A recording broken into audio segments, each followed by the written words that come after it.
So I finally found time to review the first two episodes of the final season of Superman and Lois.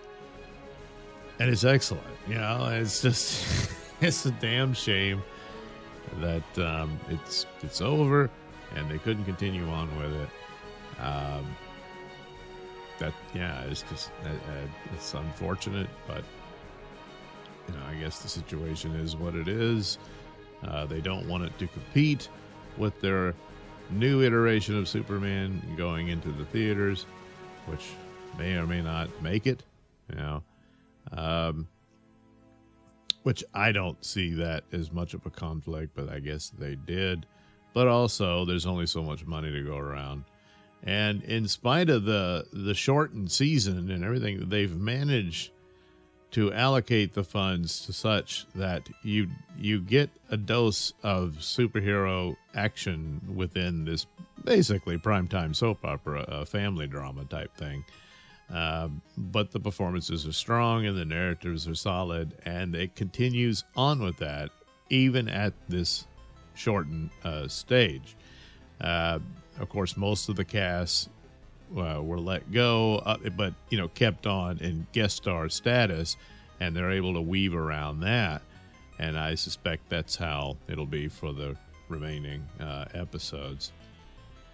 And so, as the promos suggested, and of course, the cliffhanger ending of Doomsday being created, albeit in an alternate manner.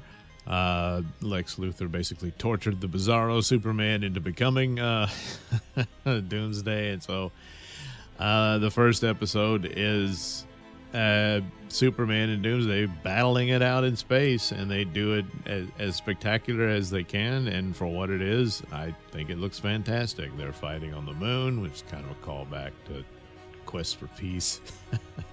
And then they fight within the asteroid belt, and on and on and on. Meanwhile, the Smallville drama unfolds with Lex Luthor strutting around, getting his revenge on Lois Lane, and all, so on.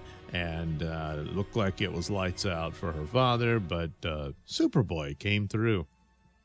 But of course, the ongoing thing of Superboy is not ready, but he's pushed into things.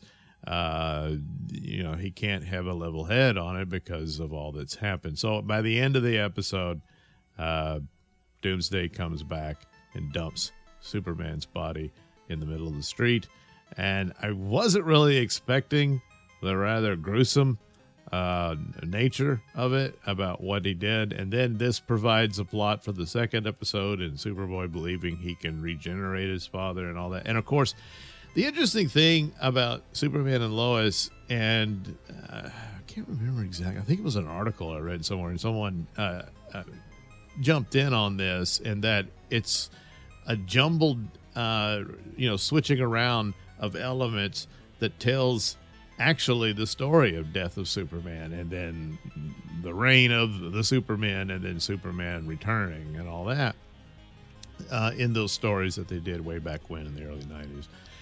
And I said, yeah, you know, that's pretty accurate, because basically the characters that became the Superman of the reign of Superman are pretty much all represented there. You had the weird story about Superman's half brother, and that, which I never really liked, but they made it work, and I liked the guy playing the character and that back and forth. And so, but oddly enough, he becomes a representation of the Eradicator. Of course, Steel shows up, and so he was, Steel. And then, of course, Superboy is there, but this time it's actually Superman's son, so on and so forth. I guess, the cyborg Superman never showed up. But you get Bizarro Superman, who then in turns becomes Doomsday, and it's in reverse, where towards the ending here we've had Superman killed by Doomsday.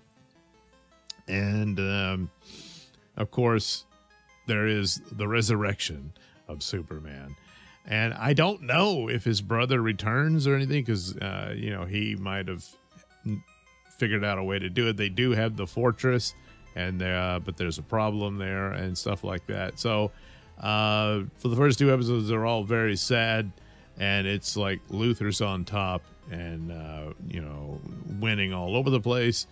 There's even a surprise mention of Brainiac.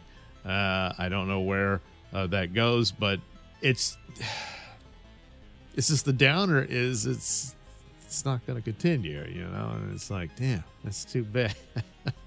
And with the lack of a budget to pursue in total Superman stores, because they would be way too expensive for what they've done, it's pretty good. And at this point, I don't know what to make of any potential cinematic universe and all that. It looks dubious. Hopefully I'm completely wrong, but maybe just do a show like this and leave it at that, but it's not in the cards. So there, how many other elements will they make use of? I don't know. Their time is limited. There's some interesting little flashbacks, from the previous episodes, but also ones they created about the early days of Lois and Clark. And he even has yet another appearance in the Max Fleischer Superman outfit, stuff like that. And so it's just good. It's a strange thing. And I guess it's just the crew that took this over. And immediately, first thing they do is separate it from what was established from the Supergirl show and all that. And there were rumors that Supergirl might make an appearance here. I'm guessing it would be an alternate version of the Supergirl they established. I'm sure, what's her name? Melissa Benoist would play the character and all that. But it seems like she would have shown up by now. but nevertheless, I don't know. Maybe they'll do that. But anyway, more characters coming in on how they get Superman back and all that would play out in the story. And I don't know if they'll do it a completely different way, because they've already introduced the Eradicator concept in their own version, so it's a little different. But I suspect something of that nature would result in Superman's return. But it's just well done. And even though it's simplified and quiet, this is a crew that can figure things out with what they have, and that's to keep in mind going forward. Like, look, there's only so much money. What can you do with it? And it's minds like that that can do that, where you don't have to squander and risk bucket loads of money on something that becomes a total failure, like a certain sequel of a certain clown prince of crime that just happened. You should have gone with the original, at least budget wise, and see what you can do with that, not triple the budget, and so there's a lot of aspects to it that I find impressive in this day and age. So it'll be sad to see it go, but 2 episodes in, I think they did a really nice job with the albeit quieter Superman iteration. For right now, it's the best there is. And it's interesting, again, it's like seeing him in the suit and all that. It's like, boy, that CW suit is better than the one for the movie now. How does that happen? But anyway, so far, so good. On its way out. And hopefully they give it a good send-off, at least on that part. But it'll still be a downer. Meanwhile, there's the Penguin, which is excellent. So, every now and then you get something nice.